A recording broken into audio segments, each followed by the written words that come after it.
Hello and welcome to Energy Transition Talk, the podcast that explores the challenges and opportunities of transitioning to a low-carbon future. In this podcast, created by the USC Ershaghi Center for Energy Transition, we seek to break down some of the most complex and important issues regarding the energy transition and how it impacts us. In each episode, we will tell a story by bringing you various perspectives about the energy transition so that you can make the best and most informed decisions for you and your communities. This week, to kick off the podcast, we'll be starting more broadly by introducing ourselves and setting the stage for what the energy transition is and why it matters. We will then speak with Dr. Ershaghi himself, the director of the Ershaghi Center for Energy Transition, as well as Mathew Davis, a master's student in petroleum engineering at USC, to get their thoughts on this important topic.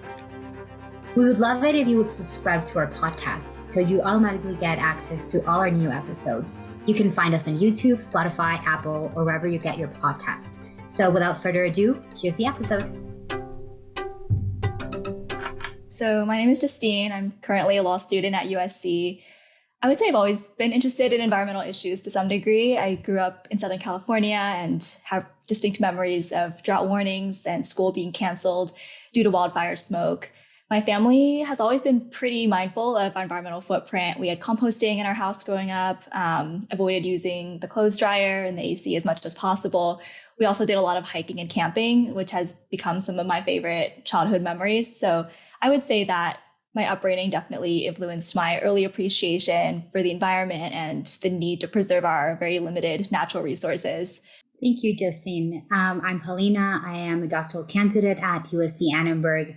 And I'm very passionate about working with the imagination towards a more sustainable future. I very recently wrapped up a project thinking about plant-based imagination and bringing in kind of that perspective with and through plants to think about climate change and what our impact to climate change is in relationship to our environment. And I don't know, I also grew up with this very much embedded idea of sustainability, of recycling. Growing up in Mexico City, that was part of my everyday life. So I think that is something that I've carried with me ever since. Well, thank you, Paulina. Since my name is Jim, I'm coming at this collaboration here from a little bit different perspective. I'm of the generation where you say, well, what's the world going to be like in 2050? Well, I'm old enough right now that I probably won't see this 2050, but my grandchildren will. So I have a focus of looking at the future generations and what their life is going to be like. My career, I've pretty much focused on the energy part of all of this stuff. I worked with the oil and gas industry for a long time, major international oil company. My job for a long time was discovering and then extracting the fossil fuel resources to provide, essentially the energy for, the world and for people to climb out of poverty. So, that clearly I know that there's two sides of the coin. When I retired, I the first time, I guess I began a new career as a teaching faculty at my old alma mater at Colorado School of Mines. And I became very interested in the intersection of energy, environment, technology, economy. So this podcast is a perfect opportunity for me to talk about all these elements. And so for an old industry veteran working with Justine and Paulina, and to listen to their perspectives and to your perspectives as the audience of this podcast, is an opportunity that I'm really looking forward to. Thank you so much, Jim. So many of us may not think so much about the topic of energy transition and see it as something that is very technical from legal terms and one that we mostly ignore. However, we think that it's important to understand energy transition not only as a technical or economic issue, but also as something embedded within society and the ethical implications that it portrays. So we think about energy transition as it involves changing the way in which we produce, we consume, we distribute energy, as well as the way we think about our own relationship with energy and to the planet. It also affects our health, our security, and well-being in many, many ways. So in short, if it affects us all. So it goes beyond the price we pay for energy based on how we fund the infrastructure for renewable energy, but to the changes energy transition can also have on our everyday lives, from the options for transportation within heating and cooling, and to our use of digital technologies and even what we eat. So we will be covering some of these very important impacts during the podcast. So folks, stay tuned. Yeah, and I think we're seeing the impacts all around us. I mean, we're recording this in July 2023, and in the first week of this month, the planet recorded the hottest week on record. We're already starting to see more frequent and severe droughts, flooding, heat waves, wildfires. Just to give one example, Canada is currently going through its worst wildfire season on record, which led to New York City. You may remember having seen the orange skies. They had its worst air quality in recorded history. And we're still using a lot of fossil fuels. So 80% of all the energy used in the world today still comes from fossil fuels. So that's coal, natural gas, and oil. And in the meantime, energy demand is still increasing. And with that, the demand for fossil fuels. So while we have reached peak coal in North America, the demand for coal in countries like China and India is still growing. So reducing our reliance on fossil fuels will not be easy. Here in California, we've seen blackouts during heat waves when we didn't have enough renewables or energy storage. Energy security, politics can get in the way. The Biden administration approved oil and gas drilling in the Gulf of Mexico and Alaska this year. There were supply chain disruptions from the COVID-19 pandemic and the war in Ukraine that increased the cost of lithium and cobalt and other materials that we need to make batteries and solar panels. And nearly 1 billion people on this planet still don't have access to electricity. So as our demand for energy grows, it's important that we do the energy transition in a just way that provides access to clean energy for everyone. So I see this podcast as one that aims to dive into the complexities of all these challenges. I think one thing that's clear is that there will not be a one-size-fits-all solution. Like in North America, we're transitioning from coal to natural gas, which is not ideal, but it's a step. While in Western and Northern Europe, wind energy has made more of an impact. In California, we have solar power. So I think it takes all of the above and more to address this global challenge. And I think we're heading in that direction. So renewables are projected to overtake coal as the largest source of global electricity by 2025. So we have no choice but to change the way we generate and use energy if we're going to tackle climate change, which is arguably the greatest challenge we're facing as a society. So how we address the energy transition today will determine the kind of future we live in. So I think there is no more relevant time to be talking about the energy transition than right now. A few kind of additional thoughts. I mean, that Justine's right. There's no planet B, right? Unless you've got, Elon Musk and you've got a ticket on one of his rockets to take you to another planet, which most of us will not have. But the energy transition is a journey. It's not a destination. We like to think of it as 1.5 degrees C, or we like to think of it as 2030, or whatever it is. It's a very complex thing, as we've talked about. It involves lots of different elements, and each one of them has some consequences, both pros and cons. In this podcast, we're not going to try to tell you what to think, but to try to give you a bunch of things to think about.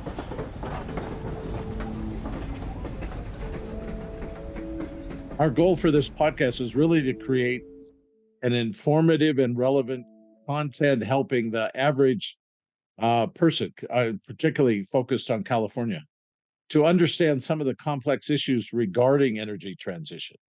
We know this is a difficult topic, but we can unwrap it kind of layer by layer, and we can hopefully make it understandable and to have people understand how it's going to impact us. I mean, this really isn't about some theoretical what's going to happen in a university research lab. This is about us and the choices that we're going to make.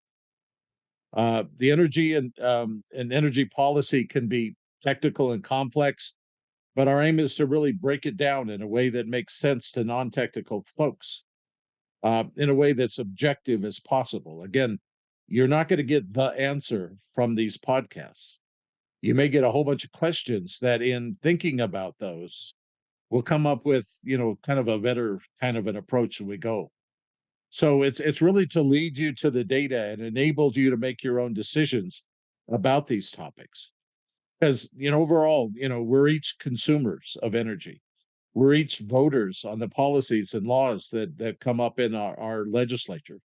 And in a sense, some of us we have an investment in the future, whether it's a financial investment or it's the investment of our kids and our grandkids as we go forward with this. So we're all in this.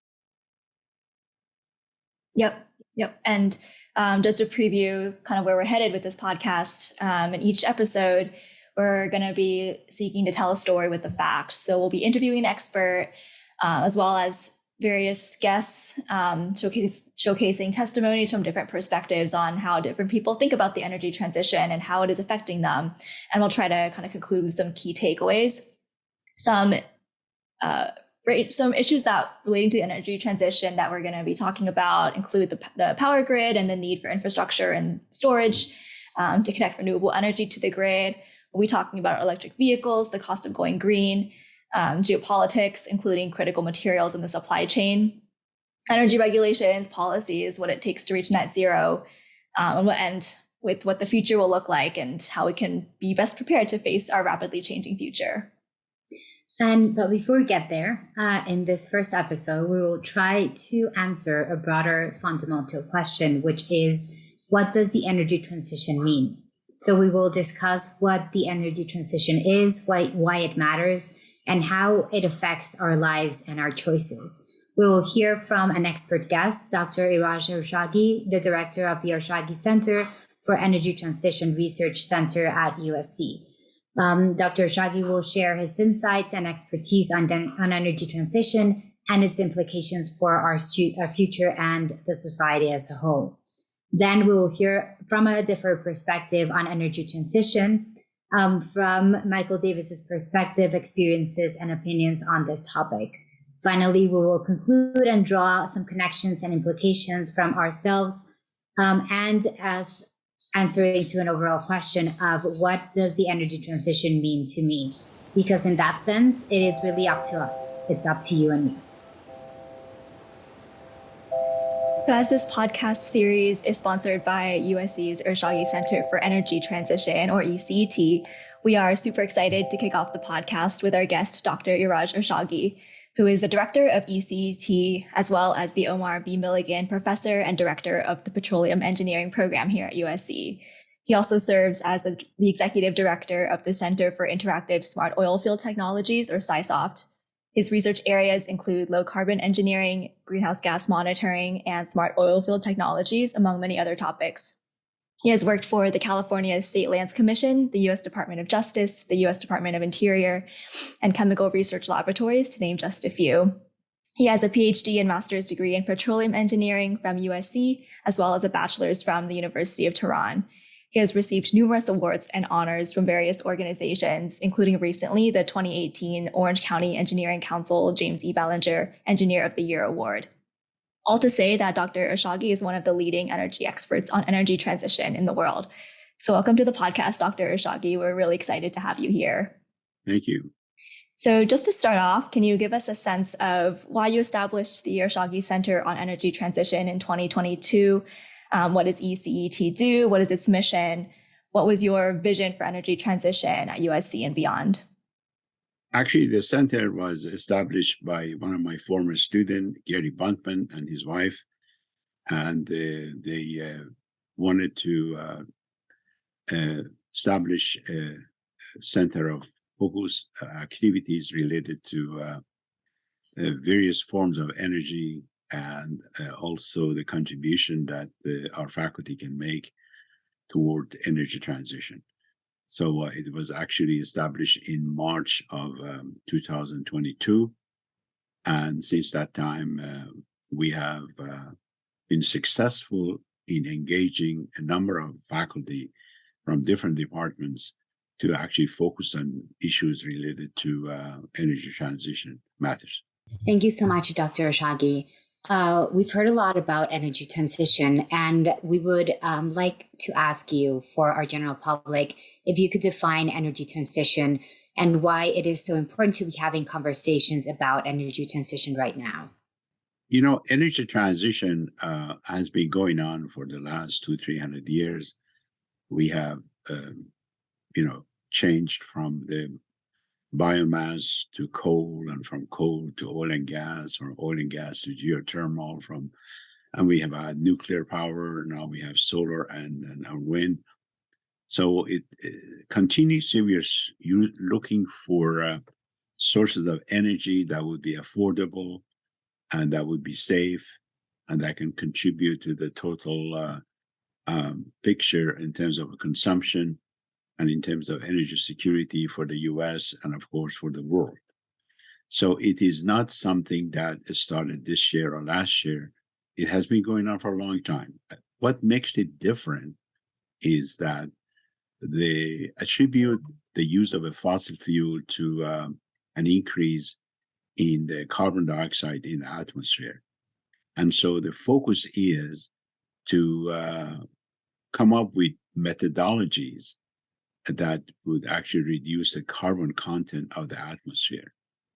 From that point of view, we think based on all of the statistics that have been published by IRENA, this is the International Renewable Energy Agency, and by IEA, by many, many organizations, the contribution of the oil and gas will stay high for years to come.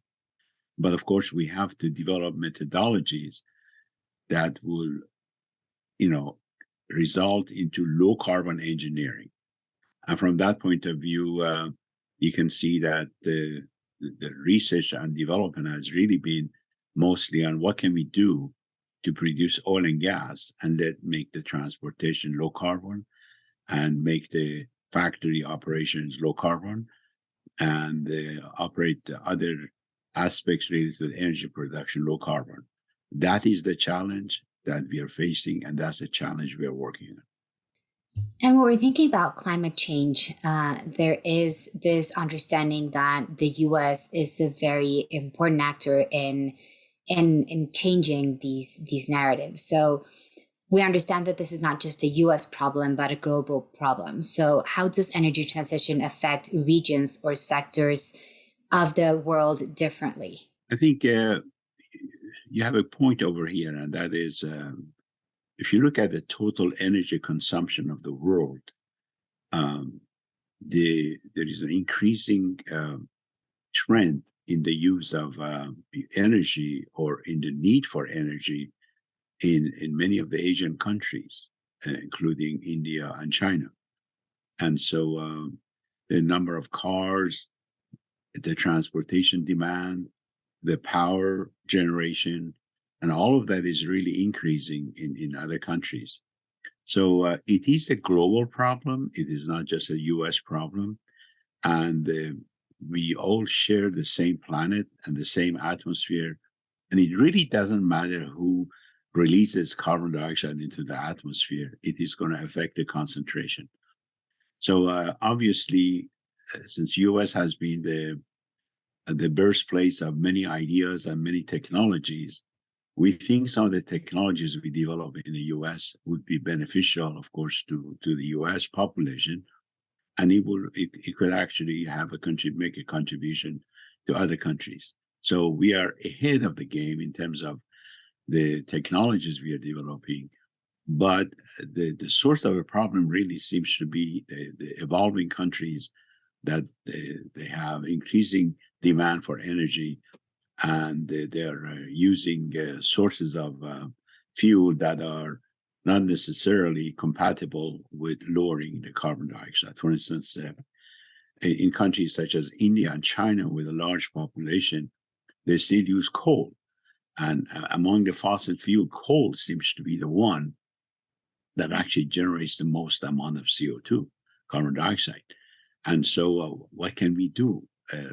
One solution would be to discourage the use of coal and basically encourage the use of natural gas or some other fuel that would be low carbon. But that's expensive because some of these countries cannot afford it. So it's a very difficult problem. We realize that. I think the world organizations that have worked on that realize that.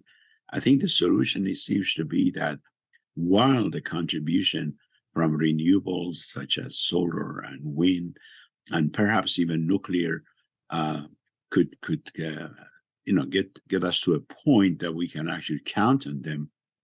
We are going to be dependent on the fossil fuel, and we need to come up with ways, engineering ways, scientific ways that we can actually make these operations low carbon. There is no other solution really for that. I think one thing you've made really clear is that energy transition is a really difficult, complex issue, partly because it is global and it's a problem that's going to be here to stay for a long time. And there's probably not, one size fits all solution. So I'm curious on your thoughts, if you could elaborate a little bit more on what are some of the current trends and challenges related to the energy transition. There's probably trade-offs involved, as well as some of the opportunities that might come out of this. Let me put it this way, that we need all types of energy. It's not just advocating one versus the other. And even if you look at some of the projections that for 2050, where we talk about net zero carbon, basically, you can see that the steel, oil, and gas will be a major component of the whole energy basket. For instance, when we talk about the renewables, solar and wind, as of today, they constitute not more than 2 or 3% of the total energy supply. And even if we look at the 2050, their contribution is not going to be more than 10%. So how are we going to come up with the other 90%? And you can see that there's a lot of effort that is needed to focus on inexpensive forms of energy, a safe form of energy. And the reason I say safe is because there are technology you can consider that are not necessarily safe. And there's a lot of work needs to be done to solve them. For instance, one of them is hydrogen. Hydrogen is the cleanest form of energy, but we have a long way to go to make the hydrogen. Actually, we can contain the hydrogen. Hydrogen is a type of a gas that actually escapes through the pipes and the containers. So if we can come up with the technologies, and we actually have faculty working on that, technology that will develop solutions to containment and transportation of hydrogen, that could be a source. But again, all of the forecasts are that the hydrogen will not be an affordable source of energy even in the years 2050. So there's a lot of work needs to be done in terms of developing other sources of energy. We talk about nuclear fusion. We talk about various ways that we can actually use the kelp, and we can use the biofuel. We can do that. All of these contribute only a very small fraction. So we are currently at the mercy of the fossil fuel. But, if you can come up with a way that you can still drive your gasoline-powered car, but you can actually get rid of the CO2 that's coming from exhaust, I think that would be a solution. And there's a lot of work actually going in decarbonization of the transportation system. But overall, there are two elements that are really going to make the energy transition successful. One, of course, is the average public, because eventually they have the vote. If you say you're going to make a nuclear power plant in your neighborhood, the people can object to that. So it's not a matter of anybody deciding that what's good, what's bad. That has to do with what people want. The second thing is we need massive amounts of private investment.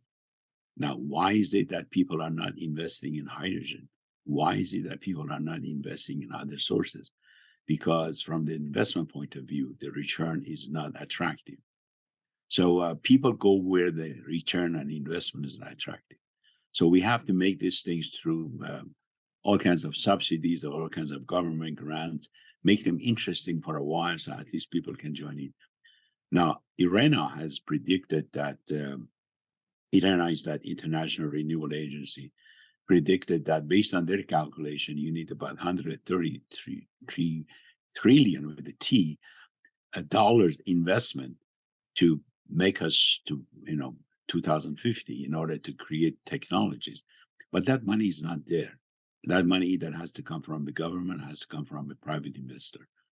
So either they will come to the senses and I start investing in these areas, or we're going to have a problem. We're going to have a problem that mostly could be translated into energy security.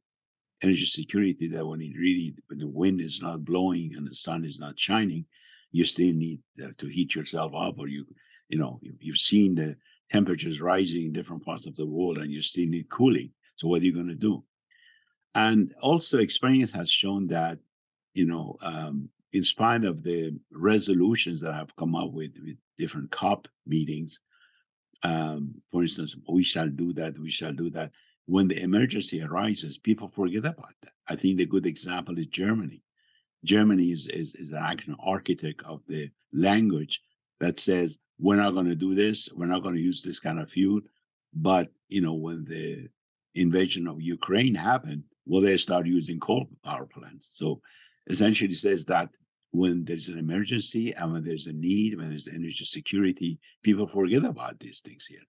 But the reality is that it's the job of the academician, the job of the research scientist to actually develop technologies that will make the fossil fuel carbon free until we come up with other solutions.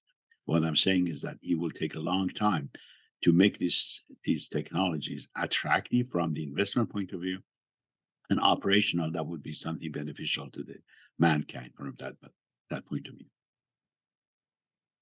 Yeah, that's really interesting. Thanks for that very comprehensive overview. Can we talk a little bit more about net zero? So we've been hearing this phrase thrown around a lot recently, given this year's very recent IPCC report that the global average temperature has already increased by 1.2 degrees Celsius above pre-industrial levels. And we're currently on track to overshoot that 1.5 degree Celsius goal that the 2015 Paris Agreement set. And to prevent that, it's projected that greenhouse gas emissions must peak by 2025, which is very, very soon. So big picture, what do you think is realistic for us to achieve by 2030, 2050? You mentioned technologies that we need to do. You mentioned the role of private sector a little bit. Do you have other thoughts on who other key players involved, or what investments are needed? So I am actually surprised that except for a group of scientists and engineers who are actually working on research area related to that, most people are not really thinking or looking at this as an emergency. At the current trend, most people believe that we're not going to be able to make it to that net zero. It's impossible. Unless you make some breakthroughs and you come up with new technologies and you come up with new ways of doing it. For instance, if you're not able to improve the economics of direct air capture, which means basically you can actually go to the thin air and suck the air in and separate the CO2 and then remove it from the atmosphere. Or if we don't come up with ways that actually we can go to power plants and capture the CO2 and convert it into liquid and solids or other useful products, if you can't do that within the next 5-6 years, there's no way we can make that net zero goal achievable. So the whole point is that we think this is something that has to be communicated. I think somehow the average people are so busy with whatever work they're doing, they're not thinking about that. If we are successful in communicating that, there is no way we can achieve that unless we invest more in these areas, we do more research and development, we make this a national priority, and for that matter, international priority. Things don't happen by themselves. And so I'm concerned about that, and many people are concerned about that. But answering to your question, I don't think we can achieve the net zero by the dates that are indicated, if you go with the current trend. Thank you so much for that, Dr. Ershaghi. And we understand that this is not just based on academia, not just on government. So based on this extensive experience and expertise, and your expertise in petroleum and chemical engineering, what are your thoughts on how petroleum engineer students, geoscientists can use their traditional skills to support energy transition, to bring about these changes, these inventions that you're talking about, such as carbon sequestration, geothermal energy? What is the knowledge that they can still create and that we can still encourage them to start seeking out? Well, it's a very good question. For your information, there are rapid changes happening at different schools and also at USC, where the curriculum is changing. For instance, in chemical engineering, there are a number of new courses that actually are focusing on the membrane and other ways that we can actually filter the CO2 and also conversion of CO2 to solids and liquids. Also, there's a lot of work going on, and these works are actually going to be included in the courses we are teaching to chemical engineering that has to do with the use of composite and use of other materials for hydrogen containment. So the schools are quite aware of that, and I think they're making changes in a curriculum that would be responsive to the need of the society. So, and this also for the petroleum engineering community, this is the only group of engineers that have some subsurface expertise. They understand reservoirs under the ground. And so one of the solutions to the net zero, one of the solutions to reducing the carbon dioxide in the atmosphere is actually collecting at the power plants and injecting it into the subsurface. But the mathematics of how you do that, the modeling of how you do that, and selection of the proper reservoirs is really the job of petroleum engineers. So in the courses that we are changing, actually, we are emphasizing not only on the surface in terms of monitoring system and in terms of control system that needs to be established using AI and other system that actually focuses on aspects related to the past data. We're also teaching how we can actually inject the carbon dioxide underground, because that is the salvation. That is one way that we can inject substantial amount of carbon dioxide underground. Mother Earth is eventually going to be the solution. So one of the sources of energy, of course, is the high temperatures that you have inside the Earth. And so there's a lot of emphasis on geothermal. So you can see that the type of the engineers coming up are going to be the one who are more interested in terms of using subsurface, the Earth's resources to be able to actually remedy the damages that are done by CO2 to the atmosphere. And so their expertise are highly required. So I could say that there are changes happening at different schools. There are changes happening here. And I'm actually, for the last several years, even before we had the center, I supervise a student. I am very, very excited to see the kind of a mission-oriented attitude of the younger people coming in, and they really want to do something. And they are very excited. For instance, we just had a paper in Alaska that looked at the harms and the side effects of dumping used wind turbine blades basically in areas that are usually dumping garbage. And we said how this is going to affect the groundwater. And that the student was very much interested to actually pursue that and find out, so what's the solution? What are the alternatives we can use? So we can talk about wind turbines, but we're not talking about the legacy issue. What are you going to do with that? I should mention this, that one of the goals of the center has been to provide seed funding. So we negotiate, we get contracts, and we provide seed funding for the faculty to work on that. I'm very excited to say that one of our faculty, Zhengru Li, is actually working on the legacy aspects of solar panels. So these things have to be addressed. In other words, if you want to expand the domain of the renewable, the new students have to be oriented toward technologies that will make them safer and better and more practical. And also, in particular, you talk about it, there's a lot of work that the chemical engineers can do in terms of CO2 conversion. And there's a lot of work petroleum engineers can do in terms of subsurface and sequestration of CO2. And I think from that point of view, you will have new generation of students coming up with new capabilities that would be a plus for the society and would be a plus for the industry.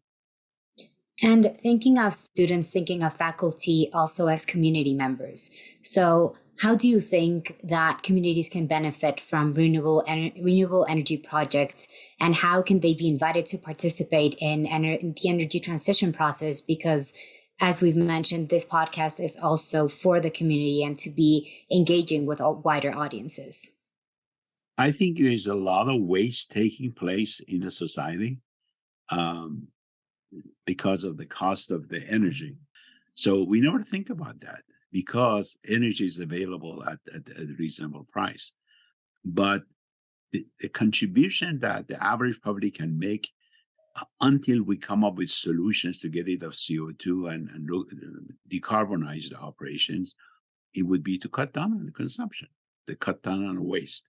And there's a lot that could be done. In fact, it has been done in the US. If you look at the US consumption of energy, years ago, because we had a summer camp with a student, we were talking about 100 quadrillion of BTU energy. Now it's down to about 90 or so, which is good. I'm very proud of that the fact we've been able to reduce that. So the community can play a role in terms of reducing the waste. And we really hope that this podcast opens up that conversation with community members and a general audience overall.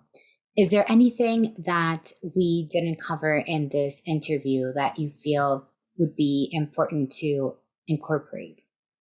So I hope this becomes a national conversation piece.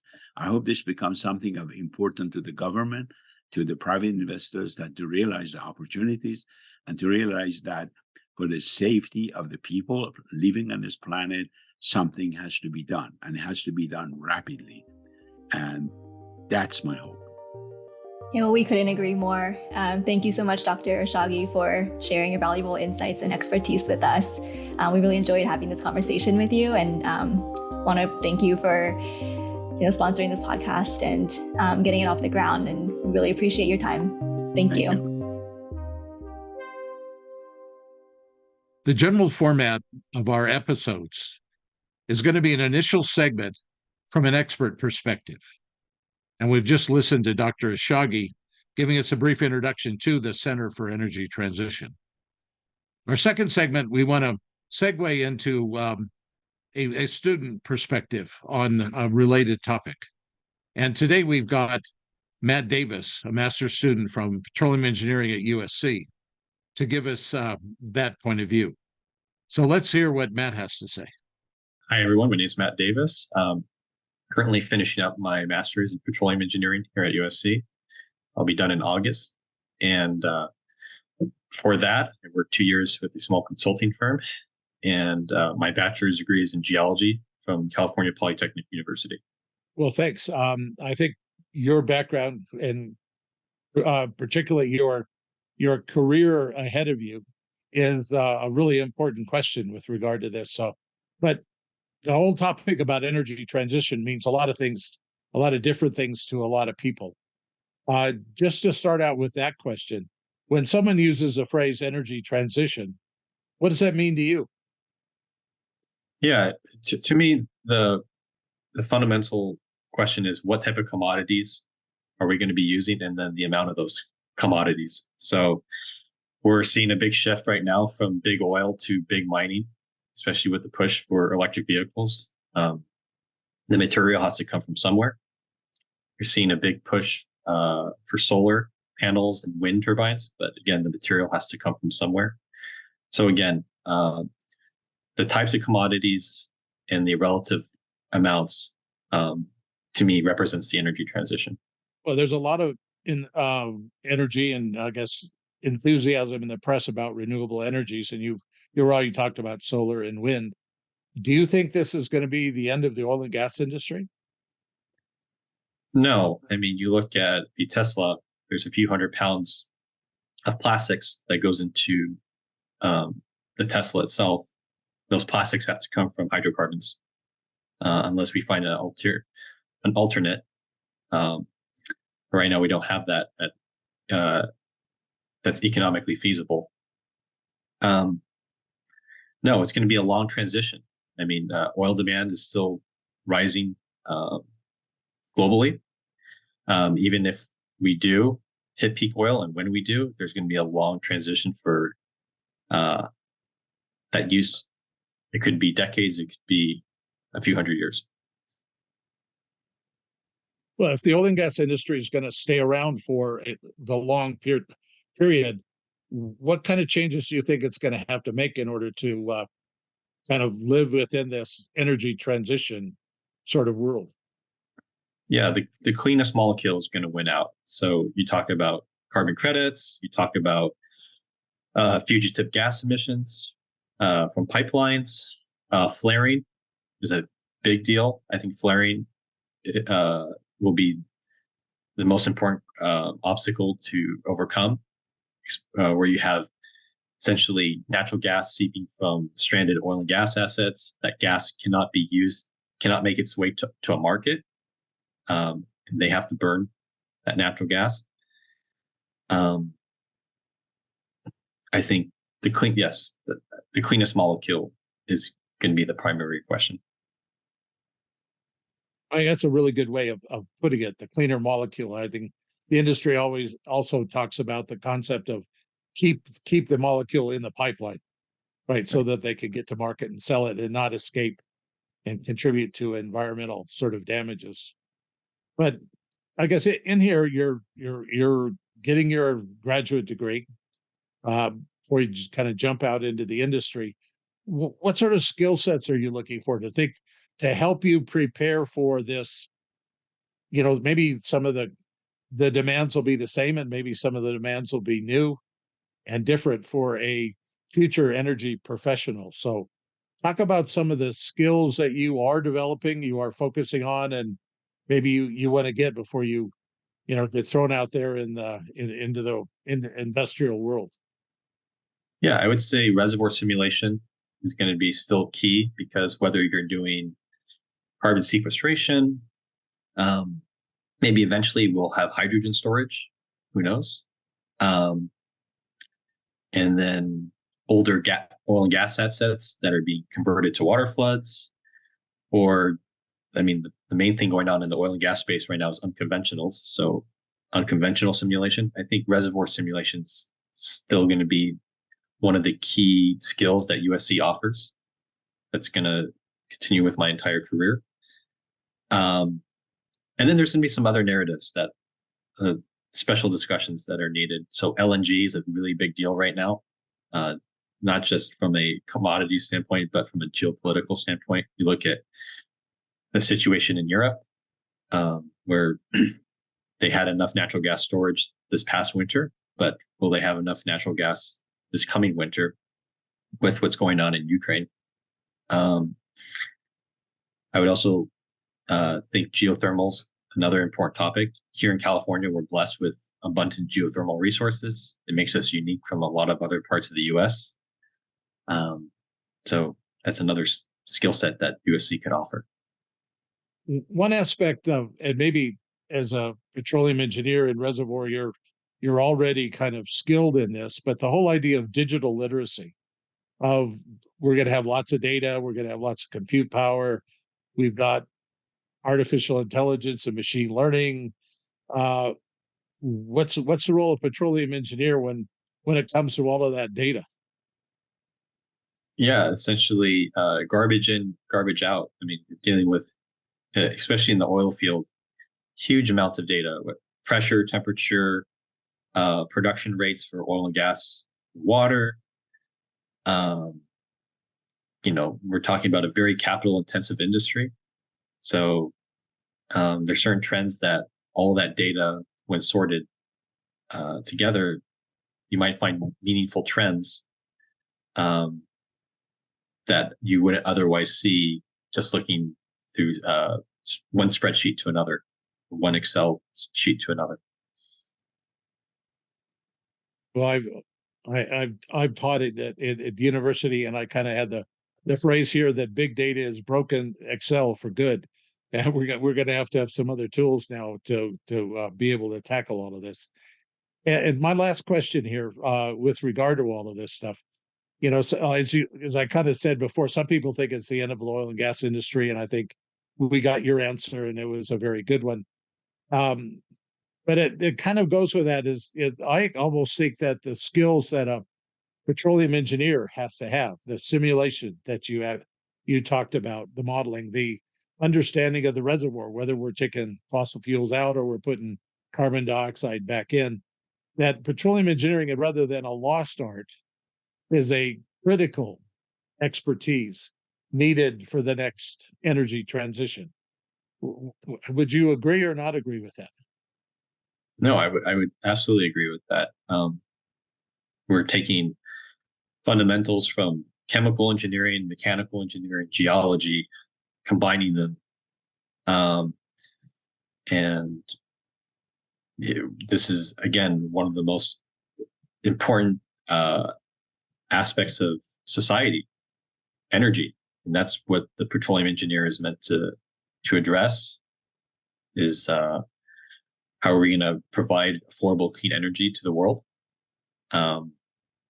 That narrative is going to change as we move again away from simply oil and gas to other commodities. But the fundamental question is, yes, the petroleum engineer is going to be the heart of that question. Do you think that a petroleum engineer can be seen as an environmentalist? Absolutely. There's no question. And probably a more pragmatic environmentalist than a lot of environmentalists, because they can see both sides of the question. One is you want to have the least impact on the environment, but at the same time, there's a reason we use oil and gas. You look around you, nearly everything around you has been touched by oil and gas, whether it's the energy needed to make that material or the material itself, whether it's plastic or synthetic rubber. Well, we want to thank you very much for your time. And before we close out here, I want to invite Paulina or Justine to see if they have a question from their perspective for you. Hi, Matthew. Thank you so much for joining us. And I think that something that we've been struggling with is how to connect kind of these larger topics to the larger population, and thinking about community members and how they can understand this as something that is also their responsibility and their civil duty. So is there anything that you could say to our listeners about how they can get involved through your own perspective? Yeah, I would say the more reading of the works out there would be great. Most of the world still lives in energy poverty, where they don't even have the materials needed for clean cooking, that we take for granted here, honestly. So I would say that it's all going to revolve around, we all want the cleaner molecule, and we don't want to sacrifice the way we live, the luxuries that we have. So find that pragmatic middle ground. See the other side. Well, I think it's some good perspective for us to all think about. But I think, as well as some of those experts, Matt, you're also, as a petroleum engineer, are going to have to up our game about talking about the industry and communicating to that, the larger public around us, just like Paulina mentioned. We're going to have to explain why and what we're doing, regardless of what it is that we're kind of talking about. So also good luck in that, telling a good story about the energy kind of situation we have in the energy transition. So any last words? No, I'll leave it at that. Thank you guys so much for hosting me. In this episode, we've tried to answer the question, what does the energy transition mean to me?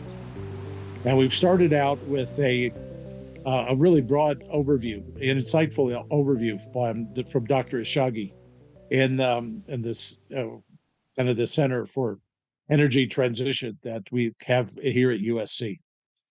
And we've really learned that the energy transition is a process from changing out one dominant source of energy, fossil fuels, to others, whatever they may be, and whatever the kind of best use case for the cleanest molecule might be, as Matt talked about. And then we moved on to the view of a student, of a future energy professional, as he looks at the energy from his view, and is looking at the skill sets and the challenges that Matt Davis thinks he's going to have to face. And in future episodes, we're going to get hopefully a lot more of different perspectives from students about looking at their challenges and desires and wishes as we go forward through all the rest of this. But we've really learned, we've just kind of opened the book on understanding that energy transition is driven by various factors, technology, innovation, economics, concern for the environment, and a lot of local kind of issues that we'll kind of dive into in future episodes of our podcast. But we know I guess my conclusion from just this first episode is the energy transition is going to be a very complex topic. It involves science and engineering. It involves economics and law, and a lot of other issues. And sometimes it's easy to think that it's just too hard to wrap your head around. And so let's leave it to the experts to figure it out. But I think we've kind of understanding now that it's really too important for all of us just to leave it to somebody else. We are all energy consumers. We all have expectations about our quality of life we want to have. We are voters. We are often sometimes investors. So our voice matters. All of our voices matter, not just the experts. It's the purpose of this podcast to unwrap some of those major topics in an explainable way so we can better relate and choose better options, to understand our personal responsibilities and see through the hype. After all, there is only one planet. There's no planet B. We better get this right. So until episode 2 next time, I hope that we will understand a little bit more of the story of the energy transition, because the energy transition is up to you. It's up to me. It's up to all of us. Thank you so much for that, Jim. And thank you all so much for tuning in to Energy Transition Talk. If you have any questions or comments or any suggestions for topics you want to hear about in future podcasts, please visit our website and our YouTube page. We welcome all your feedback. And you can also drop any comments here in the comment section if you're watching on YouTube. Thank you so much for joining us. If you want to learn more about the energy transition and its implications for our society and future, we'll put links to suggested resources in the show notes, as well as any sources that we used in researching this podcast.